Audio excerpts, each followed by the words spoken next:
Gila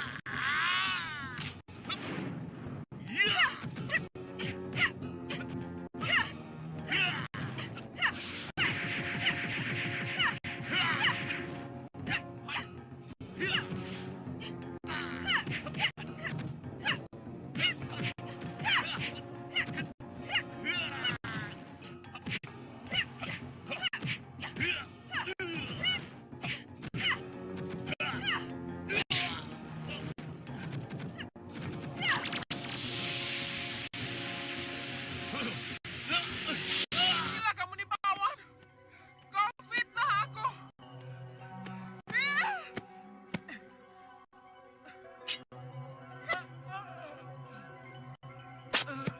Kau bermalapetaka.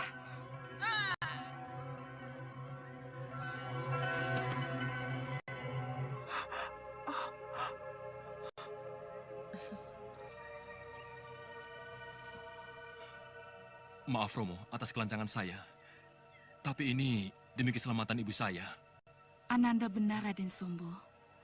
Ananda telah menyelamatkan nyawa ibu.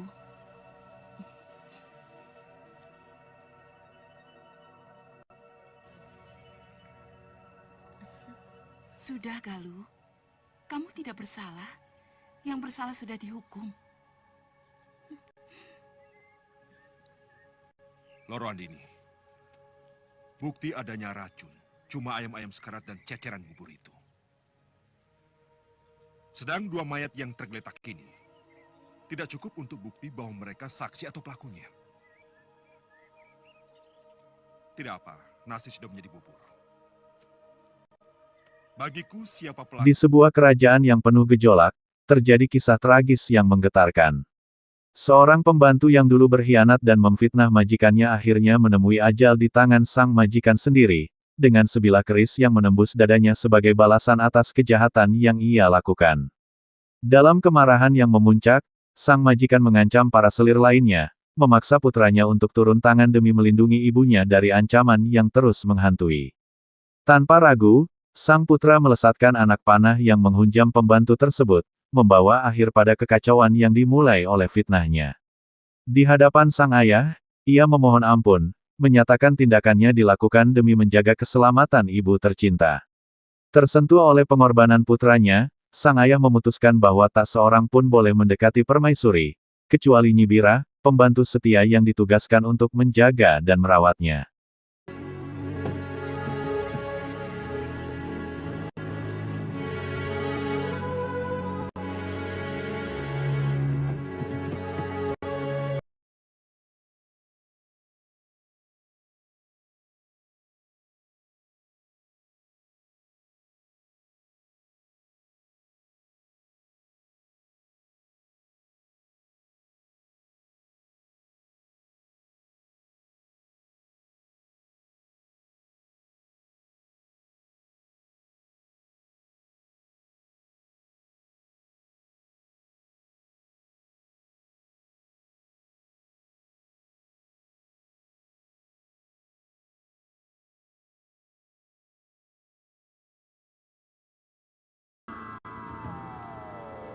Lalu apalagi yang harus aku lakukan?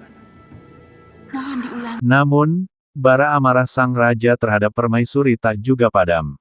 Bahkan, janin yang dikandungnya ikut terancam oleh murka itu. Berkat usaha yang cepat dan penuh keberanian, Galuh, sang permaisuri, berhasil diselamatkan dari bahaya besar. Para selir yang terus mengusik ketenangannya dipindahkan jauh dari Kedaton, menjauhkan segala ancaman dari ibu dan anak yang sedang dikandungnya. Pedut ireng, pedut putih, pedut biru, rangkulan jiwaku, rangkulan sukmaku, sekali sing sambe kolo.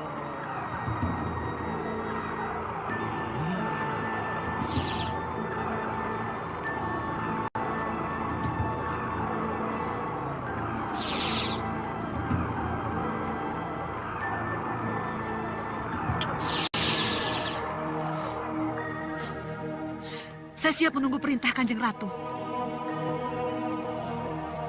Perintahkan tapak musti dan tapak lamatan membawa Grinsing ke hadapanku.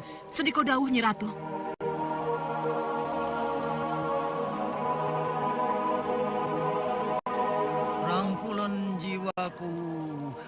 rangkulan sukmaku. Liskalis, liskalising sambe kolo. Liskalis, liskalis, liskalis, liskalising sambe kolo.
Orang seperti kamu harus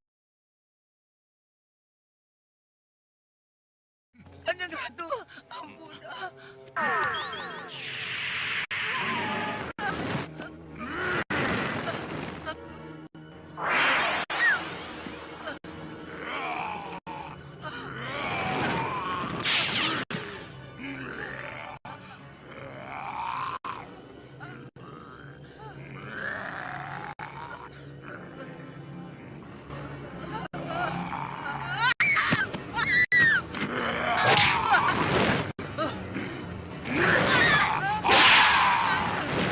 Sementara itu, dari kejauhan datang kabar dari Koco Nyenggolo bahwa Nyi Sringgit kembali berbuat ulah.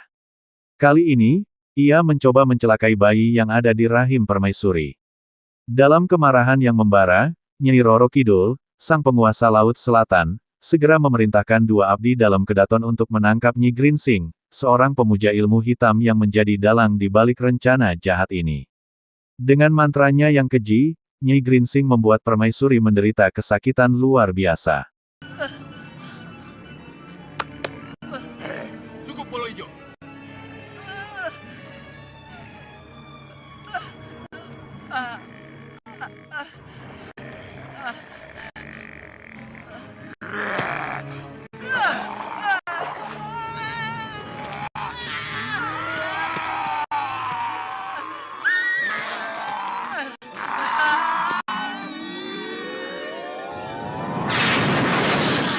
Namun, pasukan Nyi Roro Kidul tak tinggal diam. Mereka menangkap Nyi Grinsing dan menyeretnya ke hadapan Sang Ratu Laut Selatan. Meski Nyi Grinsing memohon ampun dengan penuh ketakutan, tak ada belas kasih baginya. Ia dihukum ke gua misterius tempat makhluk-makhluk hijau menyerangnya tanpa ampun hingga tak bernyawa. Jasadnya kemudian dilemparkan kembali ke dunia fana, menjadi peringatan bagi siapapun yang berani mengganggu ketenangan kedaton. Melihat nasib tragis itu, para selir yang pernah bersekongkol dengan Nyi Grinsing gemetar ketakutan, bersumpah untuk tak lagi mencampuri urusan bayi permaisuri.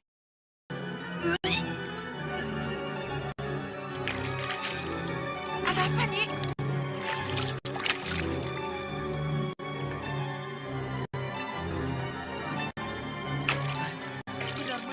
kuasa. Cepat katakan, Nyi. Ada apa, Nyi? Sudah. Aku tidak akan mengulang kebodohanku untuk ketiga kalinya. Kamu jangan datang-datang lagi. Aku tidak akan berurusan dengan bayi itu lagi. Kenapa, Nyi? Pergi dari sini.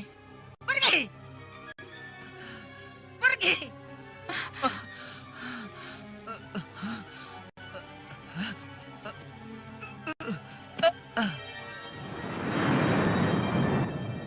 Maafkan hamba, Kanjeng Ratu. Ada peristiwa yang seyogianya Kanjeng Ratu simak. Munculkan.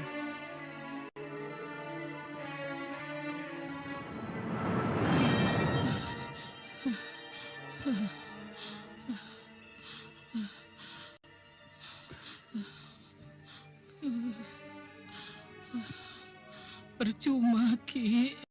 Biar panasnya turun, Nyi. Aku sudah tidak kuat lagi. Kelihatannya panggilkan Tantri dan Seto Satrio. Ada yang akan kukatakan pada mereka. Loh, kalau aku pergi ke sana, siapa yang menunggui kamu, Nyi?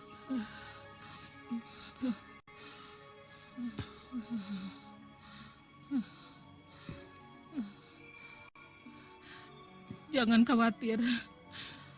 Sebentar lagi akan banyak yang datang. Sudah, sana pergi. Mumpung masih siang. Baik, Nyi. Baik. Bapak tinggal dulu ya.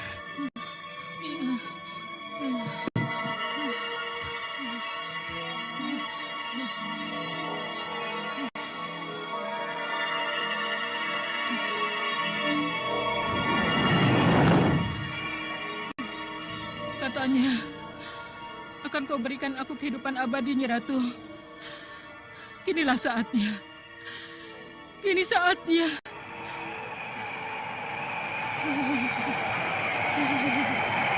Di tengah konflik dan ketegangan yang menyelimuti Kedaton, ayah dari salah satu selir, Tantri, mencoba menemui putrinya. Namun, langkahnya terhenti oleh pasukan Tumenggung yang melarang keras pertemuan itu. Tantri, dengan penuh harap, memohon agar diizinkan bertemu ibunya, tetapi permintaan itu tetap ditolak. Nama Nyi Wingit, Ibu Tantri, bahkan telah dihapus dari silsilah kerajaan.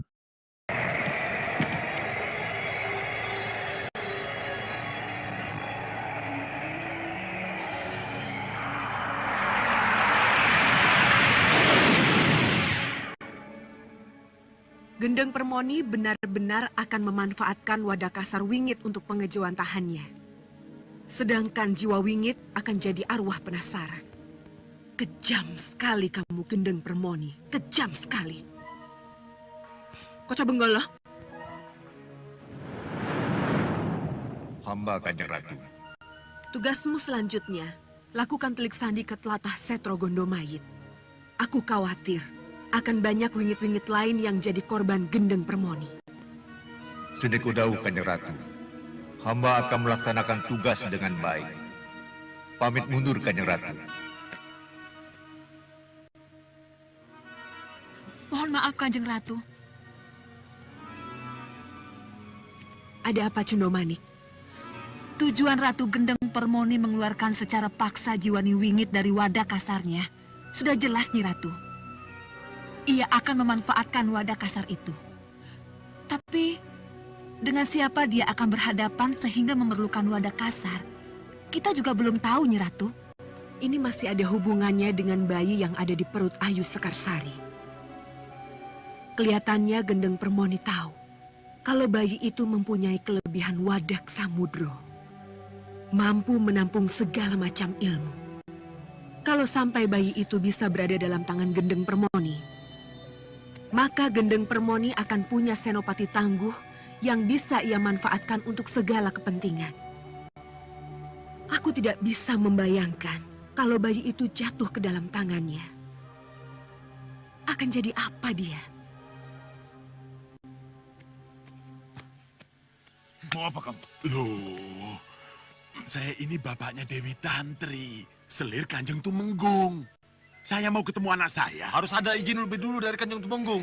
Loh, Ini penting karena ibunya sakit keras. Pokoknya Kisanak tidak boleh masuk. Minggir. Tantri, Tantri, Bapak mau ketemu. Saya mau ketemu dengan anak saya. Saya mau bicara. Tantri, Tantri, saya mau ketemu anak saya. Saya mau bicara. Pasien kakek saya. Den, Ada apa? Kenapa ke sini? nenekmu, Den.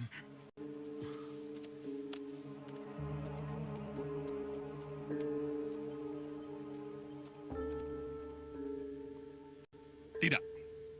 Tidak. Tidak. Aku tidak setuju kalau Tantri dan Seto Satrio pulang. Mereka harus tetap tinggal di Katumenggungan. Walau apapun yang terjadi dengan Nyi Wingit. Tapi Kanjeng Tumenggung, ibu saya sakit. Ingin ketemu dengan saya dan Seto Satrio cucunya. Tidak. Di mataku, Nyi Wingit sudah bukan siapa-siapa lagi. Sejak ia permalukan aku di depan pasewakan. Aku sudah mencoret namanya dari daftar kerabat, apalagi mertua. Tidak. Kalian tidak boleh pergi. Di rumah duka, suasana pilu menyelimuti rakyat yang berkumpul untuk menghormati kepergian Nyi Wingit. Namun, rasa kehilangan itu segera berubah menjadi ketakutan ketika Ratu Gendeng Permoni muncul dengan rupa mengerikan. Dengan kekuatannya, ia membangkitkan kembali Nyi Wingit untuk menjadi alat balas dendam, mengantarnya kembali ke Kedaton. Kejadian ini meninggalkan jejak kesedihan mendalam di desa, sekaligus membuka babak baru dari drama yang terus berkobar di tengah istana. Nyi, Pak, kenapa? Kenapa kau tinggalkan aku, Nyi? Maafkan aku, Nyi.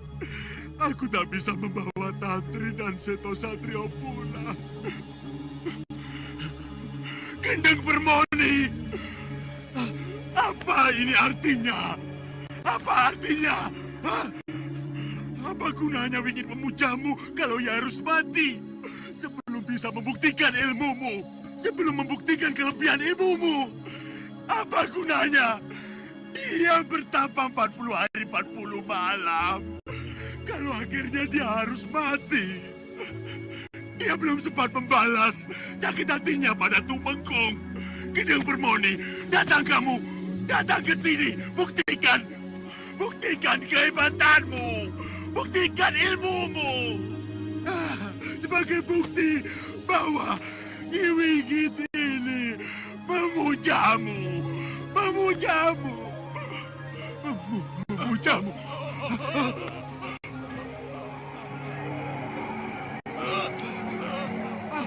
Ampuni Ratu. Ampuni.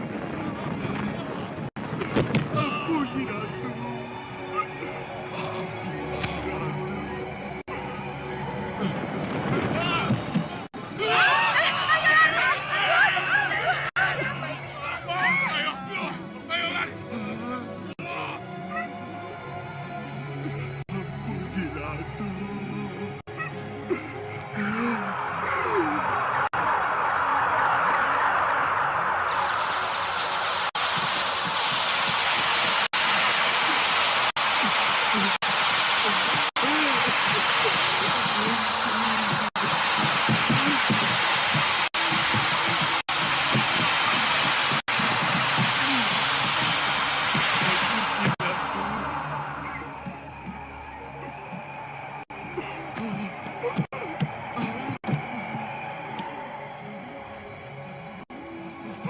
Surolangu, istrimu akan ke Katumenggungan, akan melampiaskan dendamnya. Arwahnya yang akan menuntunnya ke sana. Kekuatan gaibku yang akan menggerakkan lidahnya. Ikuti dia kalau kau ingin bukti kedahsyatan ilmuku.